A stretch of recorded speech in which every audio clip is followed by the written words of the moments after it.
Hello, everyone. I wanted to do a little uh, care and feeding of your jelly plate, how to take care of it. Now, I don't usually clean my plate. I don't usually clean it when I'm done. I don't usually clean it between prints. I happen to like the buildup of colors. That's one of the things I really like about this and about the what the layers that it gives you. So I don't usually clean it until the edges of it get just gunked up with stuff and that it's just not picking up along the edges anymore, that kind of thing. Um, Sometimes, like right now for this, before I quit, I would probably pull a last print just because, but I did grunge it up on purpose for y'all because it was pretty clean. Doing these little short videos for you, I have been cleaning between processes and cleaning between prints, so it's a little cleaner than normal. But some of the things that you're going to need are that other than your normal paint, brayer, paper kind of thing. I like deli paper to pull a last print.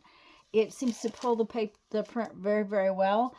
You could probably use tissue paper, but it's hard telling whether or not is going to take the abuse of pulling that off.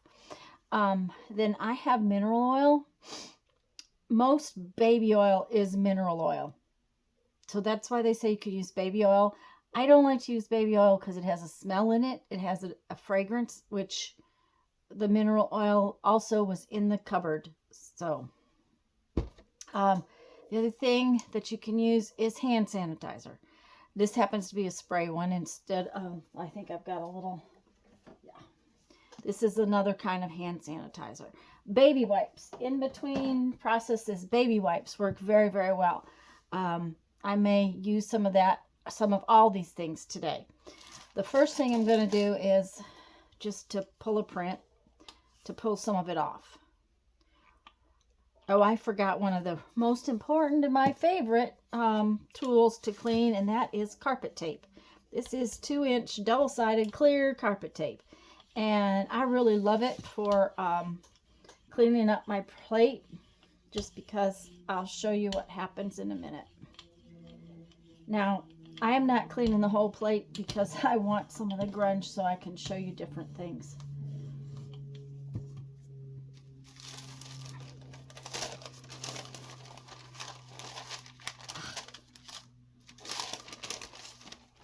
And I happen to really like deli paper for my collages as well, so having backgrounds on deli paper never hurts my feelings.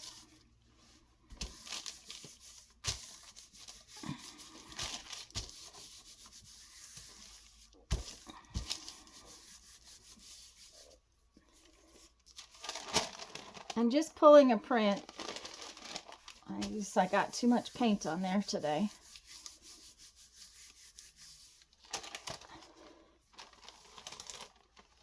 With the deli paper, we'll pull off a lot of the grunge that's on the plate. And obviously, I need another piece. I got too much paint. And if you just keep putting the deli paper on there until you pull up as much paint as you possibly can.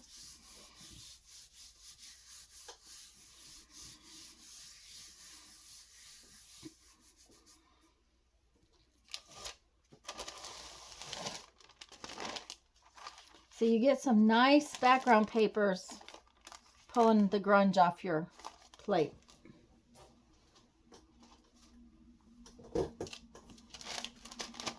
And as long as the paint's damp, it'll keep coming up. At this point, once you've pulled most of it off, this is when I go in with my carpet tape.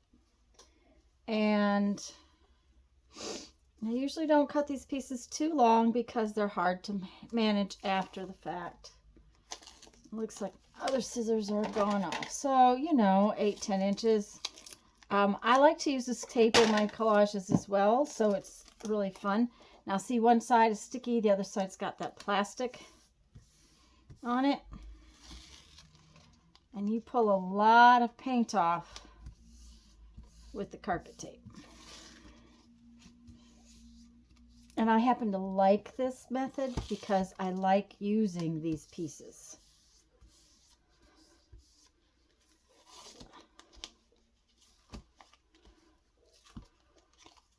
Now what I usually do is I'm going to get on another piece. I'll pull off the plate until it looks clean. Today's not going to happen because I don't want to take the time to do that.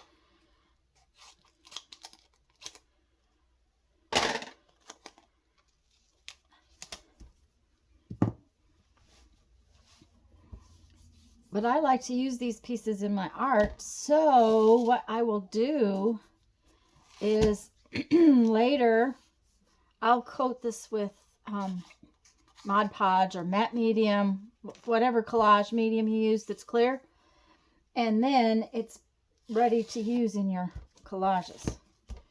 And I would normally just go through here. It's really good to do on the edges because you get some really nice, neat stuff off the edge.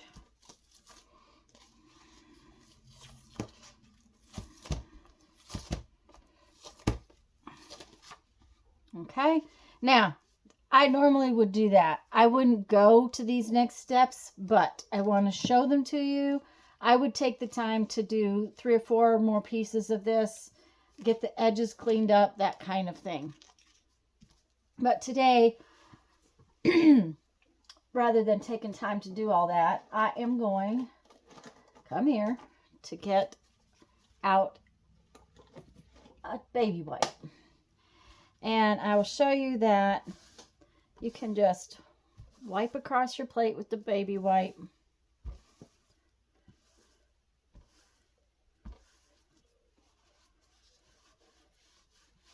And it will clean it up.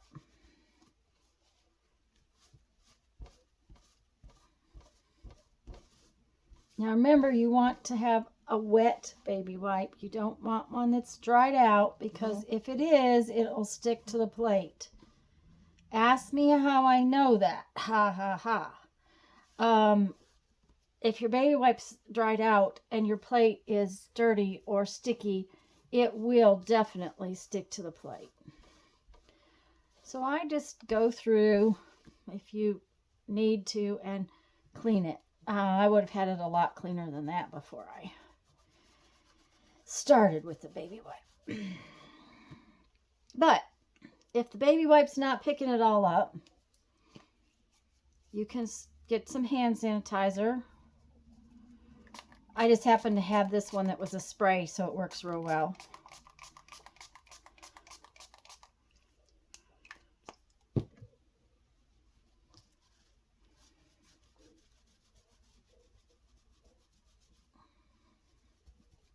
And the hand sanitizer will help the baby wipe pick up the stuff on your plate.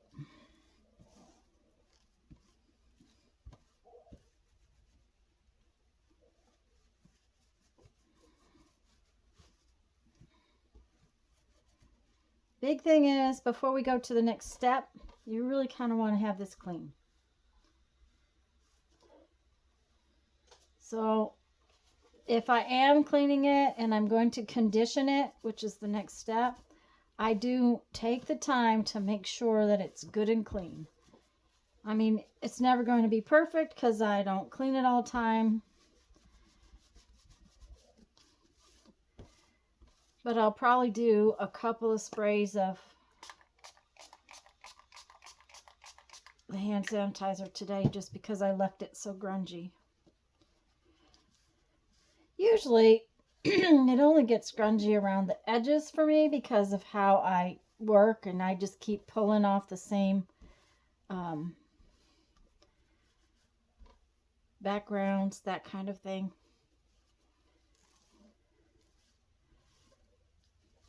And jelly plating, there's really not a lot of wrong ways to do it. It's all good as long as you're playing and having fun with it, if you ask me.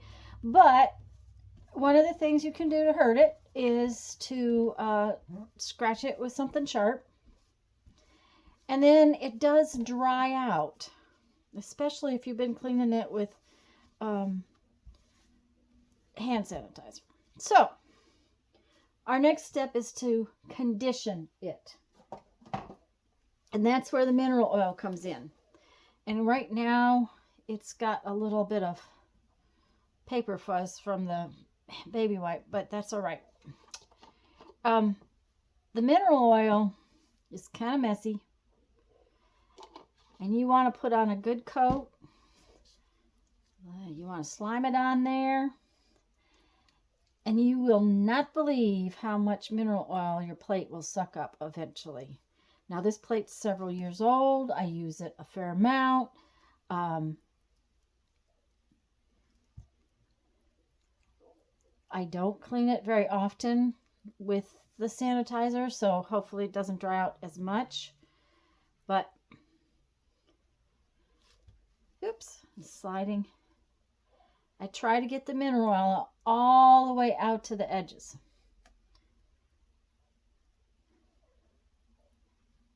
Just all over the plate. Now, one of the things I'll tell you is it looks like it's nice and glossy right now. If I come back in 3 or 4 hours, this plate will be dry.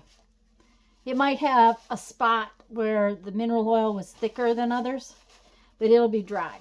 So the next day, I will probably condition it with mineral oil 3 or 4 times because I know how dry it is right now, until it doesn't have, and I'll leave it sit out. Do not put it away like this. I'll leave it sit out. And in a few hours, come back to it and put another layer of mineral oil on it. And then a few hours later or tomorrow morning, come back to it, put another layer of mineral oil on it. Put two or three layers of mineral oil on it before you put it away. And make sure that it doesn't look all glossy and shiny like this. And if it does, just take a baby wipe and wipe that extra mineral oil off. Anyways, guys, I hope that helped you to take care of your Gelli Plate, this Gelli Plate series that I've been working on. I just felt it was time to tell you the way I clean the plate when I do clean it, and the way I take care of my plate. I do put it back in the clamshell and I stand it up. I do not lay it flat to keep it. I stand it up. There's all kinds of ways to do these things. This is just the way I have done it, and it has worked for me, and I've been very happy, and my plate has been, I mean, yes, it's dirty around the edges, but it seems to be perfectly content.